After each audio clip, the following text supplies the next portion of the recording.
Hello everyone, Jai Shri Jagannath. Welcome back to me and my family 999। आशा करे आपण मन समस्ते सुस्थरे सुखरे एवं आनंदरे थिबे।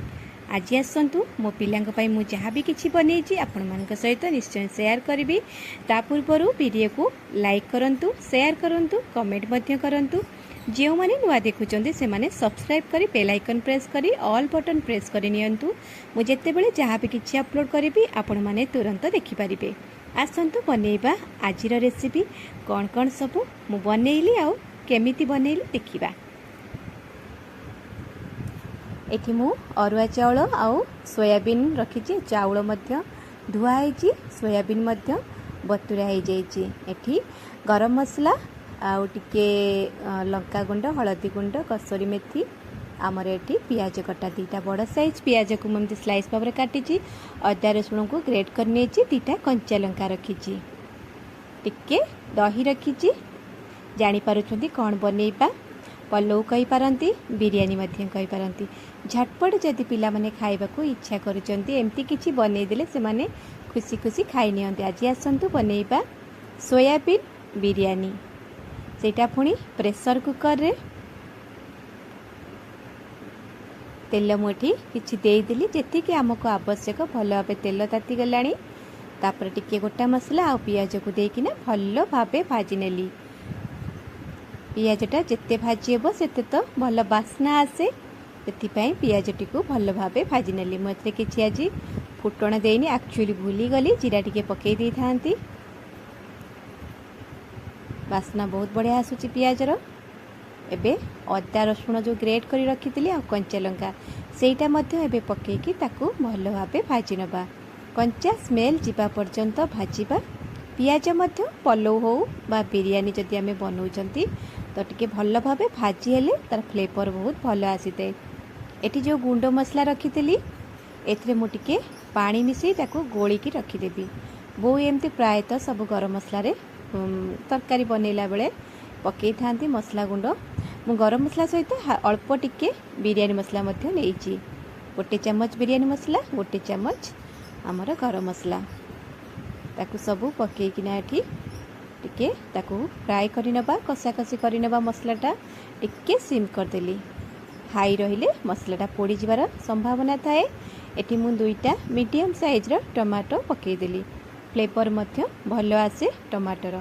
खट्टा बेसी न लगिले मध्य किंतु टमाटर गोटे एक्स्ट्रा फ्लेवर अच्छी, बहुत बढ़िया लगी थाए। छुआ माने शीघ्र खाइबा को जतले चाहुतिबे एमिति किछि मु प्राय टाइम बनेकी छुआ मान को दे दै थाए। एठी स्वाद अनुसार लूण मध्य पकई देली। ए रेसिपीटी खास करी आमर पिला माने जेतेबेले स्कूल टिफिन नेकी जांती सेतेबेले एटा बना जाए। प्राय टाइम इटा बनई देले पिला माने खुशी खुशी खाइबा को पसंद करती। सब बेले आ डाली भात केते बा खाइबे, एमती किछि मझरे मझरे देले तांको मन मध्य खुशी। मसला देखंतु आमर कसी हे आसलानी। सोयाबीन को मु गरम पानी रे बतुरे की रखितली, ताकू एबे चिपुड़ी के एबे सेही मसला रे पकई दबा। मसला रे टिके ताकू कसा कसी करि दबा। मसला रे टिके कसा कसी कर देले सोयाबीन मध्य भलो भाबे कसी हे जिवो। तेल जो मसला अच्छी से सेटा भल भावे भाजी हो। सोयाबीन तो समस्त को पसंद खाइबा को, छुआ मन तो बहुत खुशी रे खाती। आम छोट थिला बेले आम भाई भौणी गोटे पसंद सोयाबीन बहुत पसंद करूँ। आम सेमती आम छुआ माने मध्य सोयाबीन पसंद करुचंती। एबे मु गोटे बड़ साइज आलू एमती छोट छोट क्यूब साइज रे काटिकी तादरे मध्य पकई देली। आलूर बिरयानी मध्य बहुत पसंद करते समस्ते खाइबा पई। आर फ्लेवर मध्य बहुत बढ़िया लगी थे। गोटे टाइम रे आपण माने तरकारी सहित भात मध्य मिल जिवो। एटी मु दही जो रखी से दहीटा को एबे पकई देली। गैस रो फ्लेम टा लो करि नबा दही सब पकेबा समय रे। तापरे 5 मिनिट ताको घंटा घंटी कर दबा। भल भाबे टिके कसी हे गेला परे आमे तापरे चाउल पकई नबा। देखंतु केते सुंदर दिसुची हमरो सोयाबीन, आलू सबु मसला आउ टिके दही। बास्ना मध्य बहुत बढ़िया आसुची। एमिति सोयाबीन तरकारी मध्य आमे बनेकी खाई परिबा। गोटे सिटी हे गेले सोयाबीन आलू सिझी जीवो, तरकारी मध्य हमर कंप्लीट। सकाळ टिफिन दबा पई ना ए आइटमटा बहुत बढ़िया। सोयाबीन तरकारी हेउ बा बिरयानी। एबे बढ़िया से कषि हो गला। मुझे चाउल सब देदेली। मुझे गोटे ग्लास चाउल माने आमर माप ग्लास रे आमे पाए बोली पाइकिया ग्लास रे मपा जाए से पाइकिया ग्लास रे गोटे ग्लास चाउल मुझे ताकू बतुरे देती अध घंटा आगरू। एबे ताकू भल भाव टे कषा कषि करनबा। चाउल मसला आलू सोयाबीन सबू भल भाव मिक्स हो गला परे आमे आवश्यक मुताबक पानी कुकर अनुसार चाउलर पानी देखिना देबा। जेमती चाउल रे जेतिकी चाउल नेबा तार 1.5 गुणा पानी आमे कुकर रे देबा। जदि आमे डिश रे बनाउचंती निश्चिंत 2 रु 2.5 गुणा पानी खाई थाए, किंतु प्रेशर कुकर रे टिके कम पानी रे मध्य आमर पलौ हो किंबा बिरयानी हो जाए।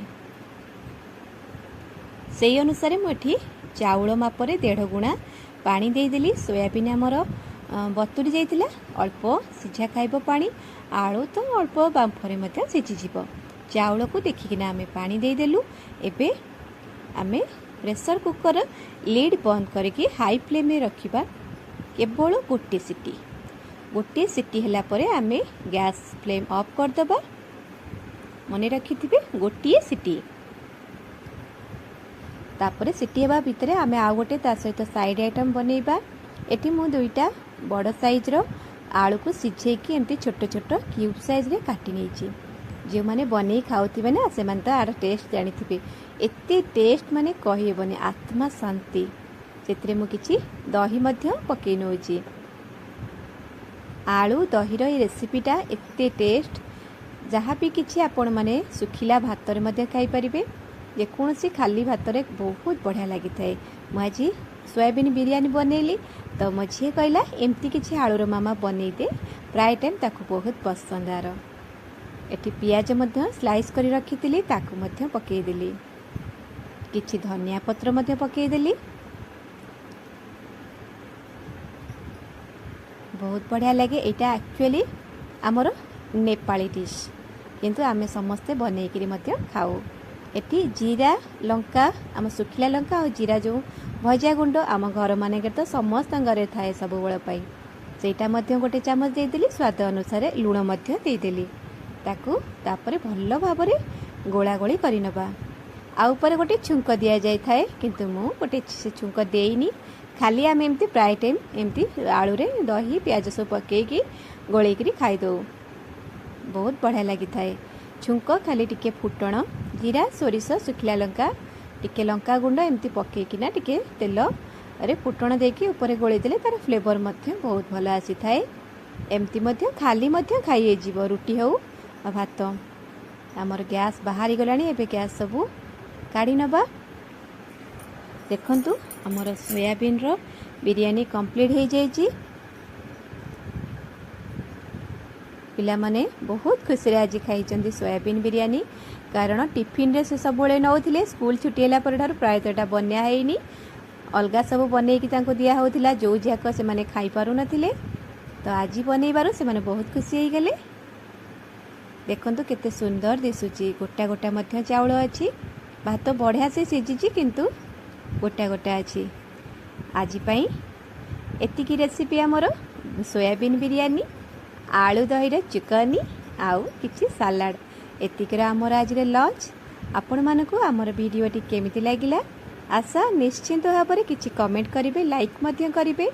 पुणी एमिति किछि किछि जहाँ भी किछि रोषेई करिबा आपण मानक सहित शेयर करने को चेष्टा करिवि। नुआ नुआ वीडियो सहित नुआ नुआ कथाबार्ता नुआ नुआ रेसिपी सहित पुणी देखा।